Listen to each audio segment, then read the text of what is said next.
नमस्कार, मैं गरिमा। ये है जागो हिमाचल 365 टीवी। डर के नहीं डट के, और आप देख रहे हैं हिल क्यूज न्यूज़। चलिए बढ़ते हैं आज के मुख्य समाचारों की तरफ। हमीरपुर में कोरोना से 2 की मौत, 75 नए मामले। ओलावृष्टि से सेब और टमाटर की फसल तबाह। प्रदेश में 2 दिन भारी बारिश का अलर्ट। 10वीं के परिणाम और 12वीं की परीक्षा पर आज होगी चर्चा। कांगड़ा में ब्लैक फंगस से 2 मरीजों की मौत। प्रदेश में अब तक 4 ने तोड़ा दम। रूस से स्पुतनिक वी की खेप भारत पहुंची। वैक्सीनेशन में तेजी की संभावना। वीपीएल में शामिल होंगे कोरोना से अनाथ हुए बच्चों के परिवार। हमीरपुर में बनेंगे ऑक्सीजन संयंत्र।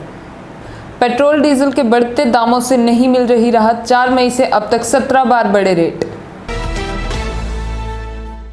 अब खबरें विस्तार से। हमीरपुर में कोरोना से 2 की मौत, 75 नए मामले। जिला में कोरोना संक्रमण से 2 लोगों की मौत हो गई है, जबकि 75 लोग कोरोना संक्रमित पाए गए हैं। नदौन के साथ लगती भरमोटी खुर्द पंचायत में 82 वर्षीय वृद्ध की कोरोना संक्रमण के कारण मृत्यु हो गई। वह सेवानिवृत्त मुख्य अध्यापक थे। 10 दिन पूर्व ही इनके सगे भाई का भी देहांत कोविड संक्रमण से ही हुआ था। इस संबंध में एसडीएम विजय धीमान ने बताया कि सोमवार को कोविड नियमों के तहत भरमोटी पंचायत में मृतक का अंतिम संस्कार करवा दिया गया है। वहीं ग्राम पंचायत नालवी के गांव चौकड़ में रविवार शाम को एक बुजुर्ग महिला की कोरोना महामारी के कारण मृत्यु हो गई। जानकारी के अनुसार चौकड़ की महिला 95 वर्ष की थी। पिछले 5 दिनों से वह बीमार थी। रविवार शाम को बुजुर्ग महिला ने दम तोड़ दिया, जिसका सोमवार को हैप्पी क्लब थर्मोल के सदस्यों द्वारा अंतिम संस्कार किया गया। हैप्पी क्लब के प्रधान नरेश कुमार ज्योति ने बताया कि अंतिम संस्कार के समय प्रशासन की ओर से सेक्रेटरी रविंदर राणा, ग्राम पंचायत के उप प्रधान अनिल चंब्याल, हेल्थ डिपार्टमेंट की ओर से डॉक्टर संजय ठाकुर, स्वास्थ्य कार्यकर्ता अनुराधा भी मौजूद रहे। ओलावृष्टि से सेब और टमाटर की फसल तबाह। प्रदेश में 2 दिन भारी बारिश का अलर्ट। हिमाचल प्रदेश में येलो अलर्ट के बीच ऊपरी शिमला के कुछ भागों में भारी ओलावृष्टि से सेब की फसल तबाह हो गई है। वहीं कई भागों में टमाटर व फ्रांसबीन की फसल को भी व्यापक नुकसान हुआ है।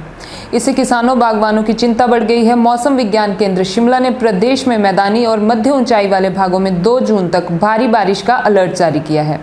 ऊंचाई वाले क्षेत्रों में 6 जून तक बारिश व हल्की बर्फबारी के पूर्वानुमान है। वहीं मंगलवार दोपहर को शिमला में छमाछम बारिश हुई। बता दें, बीते दिन भी भारी बारिश और ओलावृष्टि ने कहर मचाया था। चंबा में बिजली का तार टूटने से ट्राउट मछली उत्पादन में केंद्र में करंट लगने से 700 मछलियां मर गई। पुलन पंचायत के आधा दर्जन गांव में भारी बारिश व बाढ़ जैसे हालात हो गए। 10वीं के परिणाम और 12वीं की परीक्षा पर होगी चर्चा। हिमाचल प्रदेश स्कूल शिक्षा बोर्ड 10वीं कक्षा का रिजल्ट बनाने और 12वीं कक्षा की परीक्षा करवाने के लिए मंगलवार को बैठक करेगा। बोर्ड अध्यक्ष की अध्यक्षता में होने वाली इस बैठक में अधिकारी अपनी मौजूदगी दर्ज करवाएंगे। बैठक में 10वीं का रिजल्ट बनाने वाले और 12वीं की परीक्षा का संचालन करने के लिए योजना बनाई जाएगी। करीब 1 माह बीत जाने के बाद बोर्ड अभी तक 10वीं के छात्रों को प्रमोट करने के अंतिम फैसले तक नहीं पहुंच सका है। हालांकि बोर्ड प्रबंधन ने छात्रों को प्रमोट करने के लिए कई शिक्षाविदों और शिक्षक संघों से विचार विमर्श किया है। लंबा अरसा बीत जाने के बाद भी बोर्ड अभी तक अंतिम फैसला नहीं ले सका। इस दौरान अधिकतर शिक्षाविदों ने first term, second term, pre vote और इंटरनल असेसमेंट के आधार पर 10वीं कक्षा का रिजल्ट बनाने का सुझाव दिया है। अब मंगलवार को होने वाली बोर्ड अधिकारियों की बैठक में 10वीं कक्षा के छात्रों को प्रमोट करने के अलावा 12वीं की परीक्षा के संचालन के लिए डेटशीट बनाने सहित अन्य विषयों पर भी चर्चा होगी। कांगड़ा में ब्लैक फंगस से 2 मरीजों की मौत। प्रदेश में अब तक 4 ने तोड़ा दम। हिमाचल प्रदेश के कांगड़ा जिले में 2 दिन पहले ब्लैक फंगस बीमारी के कारण पहुंचे 2 मरीजों की टांडा अस्पताल में उपचार के दौरान मौत हो गई। इससे पहले 2 मरीज आईजीएमसी शिमला में भी दम तोड़ चुके हैं। जिला कांगड़ा में ब्लैक फंगस के कुल 6 मामले सामने आ चुके हैं। इसमें 2 मरीजों की मौत हो गई है। 4 का टांडा मेडिकल कॉलेज के कोविड वार्ड में उपचार चल रहा है। सीएमओ कांगड़ा ने इसकी पुष्टि की है। उन्होंने बताया कि 4 मरीजों की सर्जरी की जा चुकी है और इस समय उन्हें दवाइयां भी दी जा रही हैं। स्पुतनिक वी की खेप भारत पहुंची। वैक्सीनेशन में तेजी की संभावना। देश में आज से कई राज्यों में अनलॉक की प्रक्रिया शुरू हो गई है। दिल्ली, उत्तर भारत, मध्य प्रदेश और हरियाणा जैसे राज्य आज से अनलॉक की प्रक्रिया शुरू करने जा रहे हैं। राज्य सरकारों का कहना है कि मामलों की घटती दर को ध्यान में रखते हुए धीरे धीरे अनलॉक की प्रक्रिया होनी शुरू होगी। झारखंड के मुख्यमंत्री ने वैक्सीन की उपलब्धता को लेकर पीएम मोदी को पत्र लिखा है। कांग्रेस सांसद राहुल गांधी ने केंद्र सरकार से ब्लैक फंगस पर 3 सवाल किए हैं। इधर कोरोना के दैनिक मामलों में लगातार गिरावट दर्ज की जा रही है। बीते 24 घंटों में 1.27 लाख मामले दर्ज किए गए हैं और 2795 मरीजों की मौत हुई है। शिक्षा मंत्री रमेश पोखरियाल निशंक एम्स में भर्ती हुए हैं। वीपीएल में शामिल होंगे कोरोना से अनाथ हुए बच्चों के परिवार। कोरोना की वजह से जिन बच्चों के माता पिता या घर का खर्च चलाने वाले का देहांत हो गया है, उन्हें सरकार बड़ी राहत दे सकती है। ऐसे बच्चों और परिवारों को अब आईआरडीपी या वीपीएल योजना में शामिल किया जाएगा। इसके लिए प्रस्ताव तैयार हैं। 5 जून को प्रस्तावित कैबिनेट की बैठक खाद्य आपूर्ति एवं उपभोक्ता मामले मंत्री राजेंद्र गर्ग इस प्रस्ताव को रखेंगे। गर्ग ने बताया कि कई ऐसे परिवार हैं जिनके घर में एक ही व्यक्ति कमाने वाला था और अब उसकी भी मौत के बाद आय के साधन नहीं बचे हैं। सरकार उन परिवारों व उनके बच्चों के लिए आर्थिक सहायता मुहैया करवाने के लिए अग्रसर है। कैबिनेट की बैठक में प्रस्ताव रखा जाएगा कि जिन परिवारों के लोग कोरोना के कारण जान गंवा चुके हैं, गरीब हैं, ऐसे परिवारों का आईआरडीपी में चयन प्राथमिकता के तौर पर हो। प्रस्ताव पारित होने पर पंचायत स्तर पर प्रधानों के माध्यम से उन परिवारों का चयन आईआरडीपी या वीपीएल में प्राथमिकता के तौर पर हो, यह सुनिश्चित करवाया जाएगा। हमीरपुर में बनेंगे ऑक्सीजन संयंत्र। राज्यसभा सांसद और राष्ट्रीय भाजपा अध्यक्ष जगत प्रकाश नड्डा, मुख्यमंत्री जयराम ठाकुर और केंद्रीय वित्त और कॉरपोरेट मामले राज्य मंत्री अनुराग ठाकुर ने डॉक्टर राधाकृष्णन राजकीय चिकित्सा महाविद्यालय हमीरपुर में 140 एलपीएम पीएसए संयंत्रों की आधारशिलाएं रखी। प्रत्येक एलपीएम पीएसए संयंत्र से 30 बिस्तरों को ऑक्सीजन की निर्बाध आपूर्ति सुनिश्चित होगी। जेपी नड्डा ने नई दिल्ली के कार्यक्रम को संबोधित करते हुए कहा, जब अधिकांश राष्ट्रीय राजनीतिक दल वर्चुअल क्वारंटाइन में थे, तब भाजपा अपने सेवा ही संगठन के माध्यम से इस महामारी से लड़ने और आम जनता की पीड़ा को कम करने के लिए प्रदेशवासियों की मदद में आगे आए।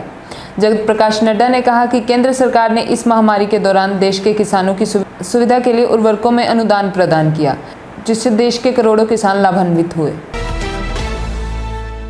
पेट्रोल डीजल के बढ़ते दामों से नहीं मिल रही राहत। 4 मई से अब तक 17 बार बढ़े रेट। पेट्रोल डीजल की कीमतें मंगलवार को लगातार दूसरे दिन बढ़कर नए रिकॉर्ड स्तर पर पहुंच गई है। अग्रणी तेल विपणन कंपनी इंडिया ऑयल कॉरपोरेशन की वेबसाइट के अनुसार दिल्ली समेत देश के 4 महानगरों में आज पेट्रोल की कीमत 26 पैसे और डीजल की कीमत 24 पैसे तक बढ़ी। राष्ट्रीय राजधानी में पेट्रोल 26 पैसे महंगा होकर 94.49 रुपये और डीजल 23 पैसे महंगा होकर 85.38 रुपये प्रति लीटर पहुंच गया।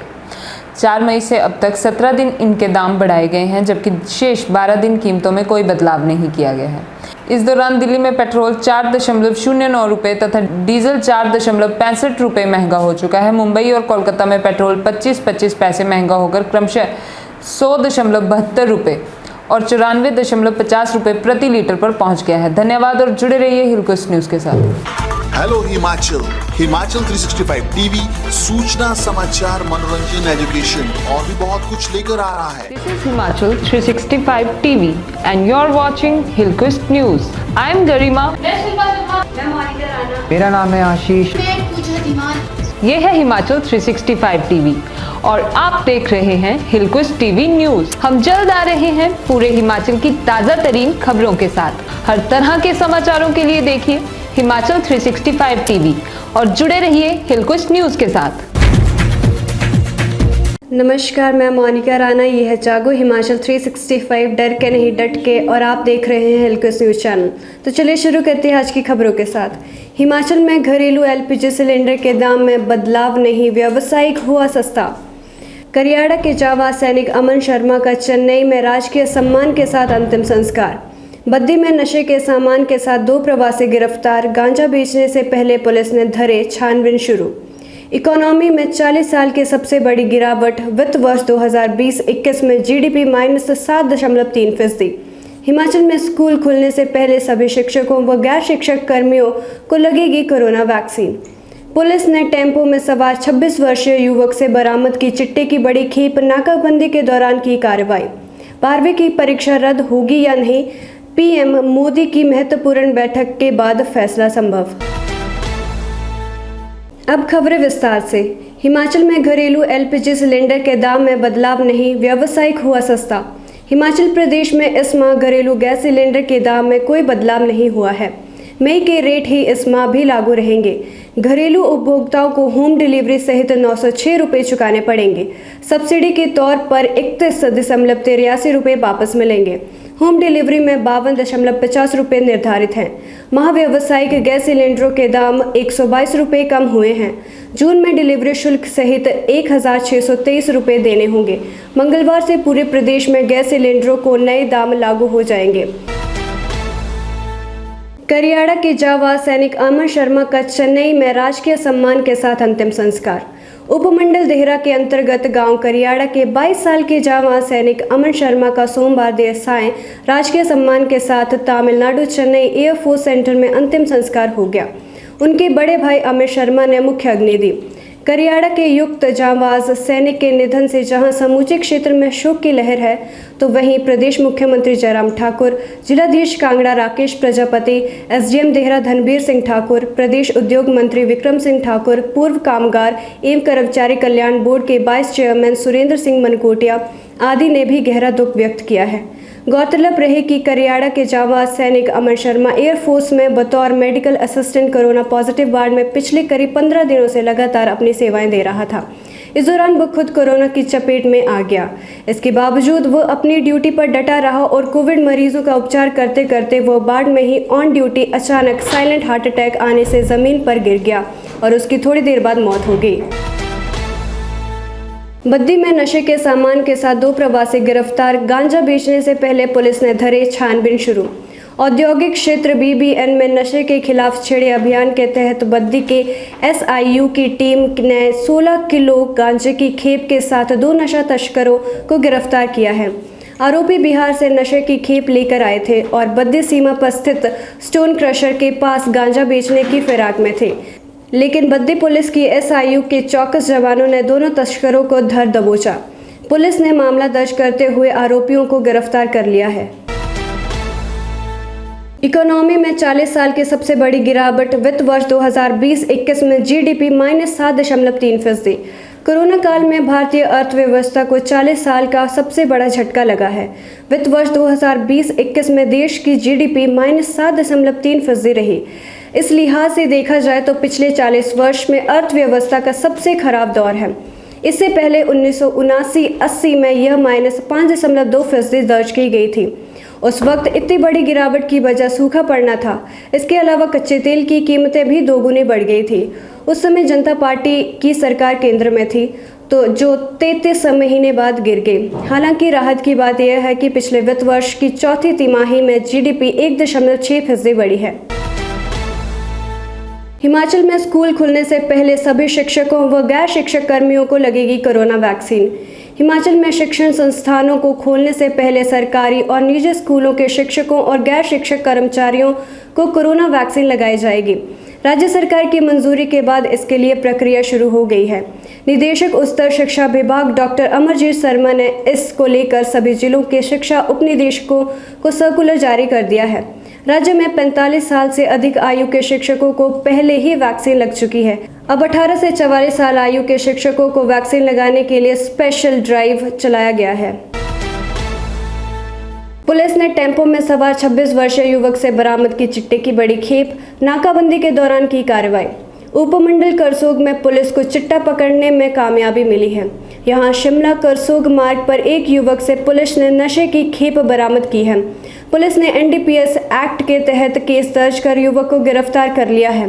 प्राप्त जानकारी के मुताबिक परमाणु से करसोग की तरफ सामान लेकर आ रही आयशर गाड़ी को पुलिस ने नाके के दौरान शिमला करसोग मुख्य मार्ग पर चेकिंग के लिए रोका। इस दौरान गाड़ी में सवार 26 वर्षीय युवक भवनेश कुमार निवासी करसोग पुलिस को देखकर घबरा गया। पुलिस ने शक के आधार पर उसकी तलाशी ली तो उसके कब्जे से चिट्टे की खेप बरामद हुई, जिसका वजन 10 ग्राम पाया गया। 12वीं की परीक्षा रद्द होगी या नहीं, पीएम मोदी के महत्वपूर्ण बैठक के बाद फैसला संभव। इस साल देश में 12वीं कक्षा की परीक्षा होगी या नहीं होगी, ये ऐसा सवाल है जिसका जवाब 12वीं कक्षा का हर बच्चों के माता पिता, अध्यापक तथा सीबीएसई, आईसीएसई तथा राज्यों के शिक्षा बोर्ड के अधिकारी जानना चाहते हैं। इस सवाल के जवाब पर फैसला लेने के लिए आज प्रधानमंत्री नरेंद्र मोदी एक अहम बैठक लेने जा रहे हैं और उस बैठक में 12वीं कक्षा की परीक्षा को लेकर तमाम संभावनाओं पर बात होगी। बैठक में राज्यों के शिक्षा मंत्रियों सहित शिक्षा बोर्डों के अधिकारी शामिल होंगे। हो सकता है कि बैठक के बाद यह तय कर लिया जाए कि परीक्षा कराई जानी है या रद्द करानी है। अभी के लिए बस इतना ही। मैं मोनिका राणा आपसे विदा लेती हूँ। देखते रहिए हिलक्वेस्ट न्यूज चैनल। धन्यवाद। हेलो हिमाचल, हिमाचल 365 टीवी सूचना, समाचार, मनोरंजन, एजुकेशन और भी बहुत कुछ लेकर आ रहा है। This is Himachal 365 TV and you're watching Hillquist News. I am Garima. मैं मोनिका राणा। मेरा नाम है आशीष। ये है हिमाचल 365 टीवी और आप देख रहे हैं हिलक्विस्ट टीवी न्यूज। हम जल्द आ रहे हैं पूरे हिमाचल की ताजा तरीन खबरों के साथ। हर तरह के समाचारों के लिए देखिए हिमाचल 365 टीवी और जुड़े रहिए हिलक्विस्ट न्यूज के साथ।